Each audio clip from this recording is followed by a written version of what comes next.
Welcome to my channel. Subscribe, listen, and enjoy my stories every day.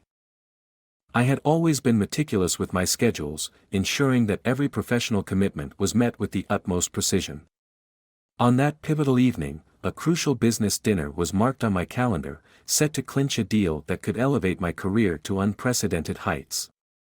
Dressed in my best suit, I arrived at the upscale, Veranda View restaurant, its panoramic windows offering a spectacular backdrop of the city's glittering skyline. I was early, a habit instilled by years of cautious professionalism. As I approached the hostess to confirm my reservation, a burst of laughter drew my attention to the corner of the restaurant, a secluded spot designed for intimacy. My heart froze. There, ensconced beneath the soft glow of a crystal chandelier, was my wife, Laura. Her laughter wasn't the part that shook me, it was the man whose hands were intimately clasped with hers. The scene before me sliced through the facade I lived behind. It wasn't a client she was meeting, as she had casually mentioned that morning. Compelled by a force I couldn't resist, I sidled closer, veiling my presence behind a cluster of potted ferns. Their words became clearer, each syllable a piercing betrayal.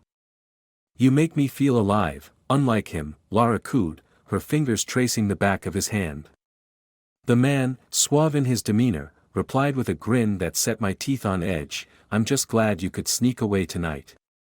With each passing moment, the foundation of trust we had built over the years crumbled into dust. The initial shock gave way to a cold, seething rage.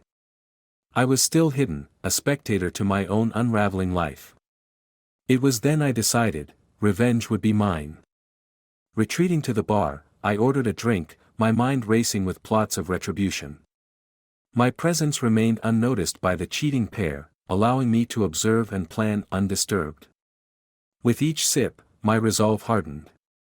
Laura had chosen her path, and I was now set on mine. Minutes turned to hours as I sat there, my anger brewing into a calculated resolve. Finally, gathering my composure, I left the restaurant with a plan festering in the back of my mind. She wouldn't see it coming, she would have no idea that the life she knew was about to shatter. As I walked into the cool night, the city lights blurred into streaks of color.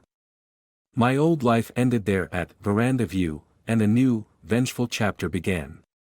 Lara's betrayal was not just a moment of infidelity, it was the catalyst for her undoing, and I would be the architect of her demise. The morning after the revelation was a blur of routine actions performed with robotic precision. I brewed coffee, flipped through emails, and prepared for the day with a mechanical efficiency, all while the image of Laura and her lover haunted every moment. My mind, however, was anything but idle, it raced with strategies and contingencies. After ensuring that Laura had left for her day at the office, I made my first move. My plan required evidence, irrefutable proof of her betrayal that would not only satisfy my need for retribution but would also ensure a favorable outcome should legal proceedings become necessary. I started with her laptop. Laura, ever so cautious with her passwords, had always underestimated my attention to detail. I remembered seeing her type her password one evening, a combination of our anniversary and her maiden name, twisted into a sequence only meaningful to us. It stung to use such personal memories against her, but the sting was overshadowed by a stronger desire for justice. The laptop sprung to life, and I navigated to her messages. There, nestled among mundane exchanges about work and upcoming sales, were the damning messages. Each word between her and her lover was a nail in the coffin of our marriage, a mix of sordid plans and sweet nothings that boiled my blood anew. I printed every conversation, every plan, every lie. Each page was a step towards liberation from the sham our marriage had become. With the digital evidence in hand, I needed something more personal, something undeniable. I remembered the nights she came home late, the faint but distinct scent of cologne on her clothes, a scent that wasn't mine. I went to our closet and found the shirt she'd worn just 2 nights ago, tucked away as if hiding the evidence. I sealed it in a plastic bag, a tangible piece of betrayal. Armed with both digital and physical proof, I felt a cold satisfaction. But it wasn't enough to just know, I needed her to confront the reality of her actions. That evening, as Lara returned home, her smile faltering slightly at my grim expression, I was ready. The dinner table became our arena. "I think it's time we talked," I began, my voice steady despite the tempest inside. "Oh. About what?" she replied, a flicker of nervousness passing through her eyes. "About how you've been spending your evenings." I tossed the printed conversations in front of her, the pages fluttering like the wings of a dying relationship. Lara's face paled, her usual composure slipping as she scanned the contents. "I can explain," she stammered, her gaze flicking up to meet mine, then away, unable to hold the contact. "No need," I cut in, my tone final. "I know enough. I know about him, about the lies. I know it all." The confrontation was harsh, necessary. Lara attempted to justify, to explain, but the veil had been lifted. I watched as her defenses crumbled, not with satisfaction, but with a resolute sense of closure. "I want a divorce," I declared, the words hanging heavy between us. Lara nodded, tears brimming but not quite falling. "If that's what you want," she whispered, defeated. It was done. The first step of my revenge was set in motion, but it was just the beginning.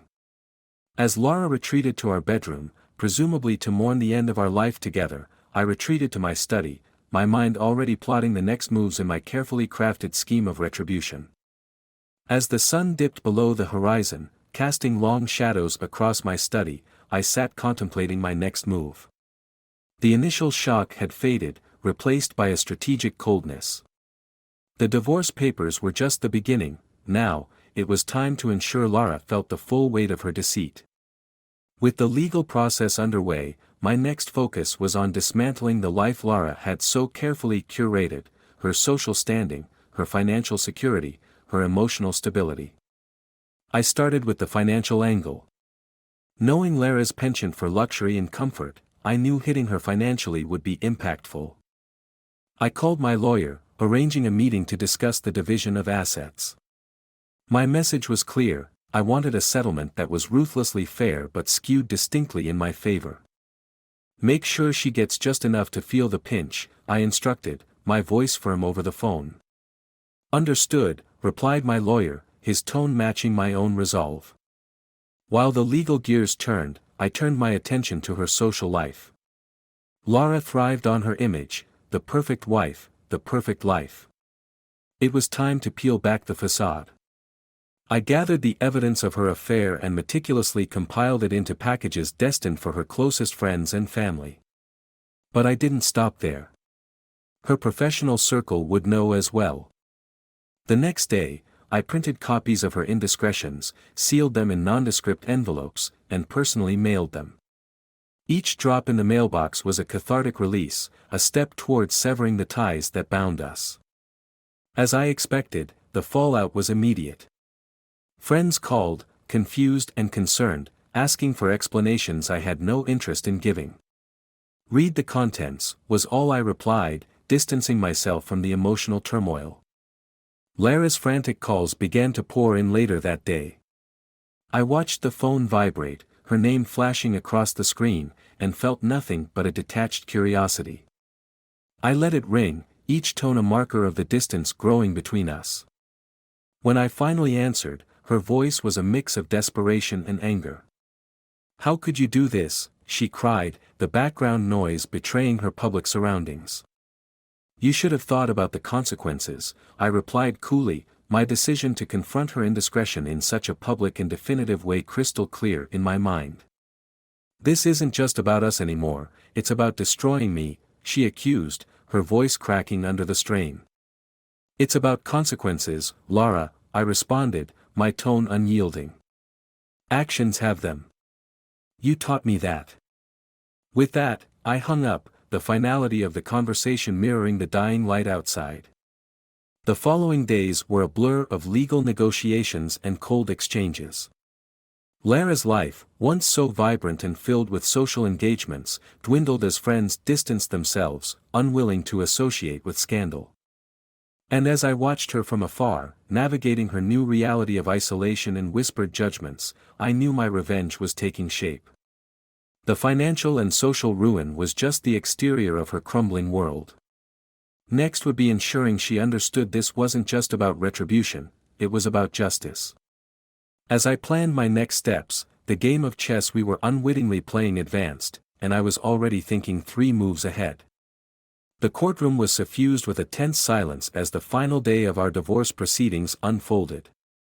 Lara, once vibrant and assertive, now appeared diminished, a shell of the woman I had married. Her eyes, once bright with confidence, now darted nervously, avoiding contact. I sat composed, my strategy laid out with precision over the past weeks finally coming to fruition. As her lawyer presented a plea for sympathy, citing emotional distress and misunderstanding, I listened, unswayed. The evidence I had compiled was undeniable, and the judge seemed to sense the gravity of the betrayal. Just as the session was about to conclude, with the judge ready to make his final decree, I stood, requesting to speak. A murmur ran through the room as I was granted the floor. "Your Honor," I began, my voice echoing slightly in the high-ceilinged room. "I believe there is one last piece of evidence that needs to be considered before you make your decision." All eyes turned to me, including Lara's, wide with a mix of fear and confusion. I nodded to my lawyer, who handed me a small, sealed envelope. I broke the seal and pulled out a series of photographs and a set of documents, holding them up for the court to see. "These," I announced, "show not just an affair, but a calculated betrayal involving financial fraud against our joint assets." The photographs displayed Lara and her lover, not just in casual meetings but in a bank, signing documents I had never seen. The courtroom erupted into whispers as the judge called for order. Lara's lawyer approached, his expression a mix of shock and outrage, demanding to see the evidence. As it was handed over, Lara's face turned pale, realizing the extent of her exposure. "This changes everything," the judge muttered, examining the documents closely. He postponed the final decree, ordering an investigation into the financial implications of Lara's actions. Outside the courtroom, Lara confronted me, her composure finally breaking. "Why are you doing this? You could have just left me." "You took everything from me," I replied coldly. "My trust, my future. Now, you'll understand what it's like to lose everything." As she stumbled away, broken and defeated, I felt no satisfaction, just a hollow victory.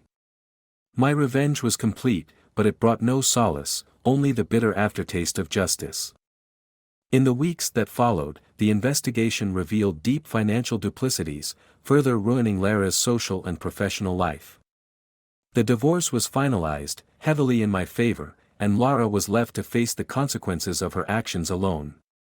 As I moved on, rebuilding my life from the shards of the past, I often reflected on the cost of betrayal. The final twist, however, came months later, in a quiet, unexpected moment.